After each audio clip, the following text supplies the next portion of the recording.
ఏంటి ఇప్పుడు గోల్డ్ 1,00,000 రూపాయలు అయింది కాబట్టి కొనియవా? నేను 30,000 నుంచి ఉన్నప్పటి నుంచి మొత్తుకుంటున్నానా లేదా? నాకు కొనివ్వు, బంగారం ఇయర్ పెరుగుతుంది, జమ చేసుకుంటా అని అన్నా. నువ్వేమన్నా నెక్స్ట్ ఇయర్ కొంటా నువ్వు నెక్స్ట్ ఇయర్ అయ్యేసరికి ఇప్పుడు 1,00,000 అయింది. ఇప్పుడు కొని అంటే 1,00,000 రూపాయలు పెట్టి ఎవరైనా బంగారం కొంటారా నన్ను? ఈ తెలివి ముందే ఉండాలి కదా.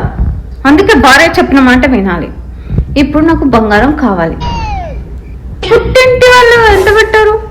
వాళ్ళ స్తోమతలో వాళ్ళు పెట్టారు. నీకేమైంది? నువ్వేం కొనిచ్చావు? అన్ని పుట్టింటి నుంచే అంటే వాళ్ళు అక్కడ మా డాడీ గోల్డ్ మైన్ పెట్టుకోలే అక్కడ గోల్డ్ తేవడానికి. నువ్వు కొనిచ్చేది నువ్వు కొనియాలి. ముందే 3 ఆడపిల్లలు ఉన్నాం ఇంట్లో. చూస్తే ఒక బంగారం కూడా లేదు మాకు. మమ్మల్ని ముంచేసావా? నట్టింట ముంచేసావా? నీకేం తెలుసు? లేడీస్ కి గోల్డే వాల్యూ ఇంపార్టెంట్, మనీ కాదు. మాకు మనీ అవసరం లేదు, మాకు గోల్డే కావాలి. ఇప్పుడు 1,00,000 రూపాయలు అయితే బంగారం కొని అంట. ఎవరు 1,00,000 రూపాయలు వచ్చే వరకు వెయిట్ చేయమన్నారు? ముందు అక్కడ పెట్టుకోవచ్చు కదా. అప్పుడు పెరుగుతుంది. ఎంత పెరుగుతుంది? 10,000 ఇయర్కి 1,000 రూపాయలే అన్నావు. ఇప్పుడు 1,00,000 అయ్యి కూర్చుంది.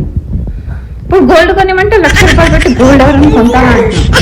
అంతా అయిపోయింది. ఇప్పుడు గోల్డ్ లేదు, ఏం లేదు. ఎక్కడికి వెళ్ళినా గోల్డ్ ఉండదు.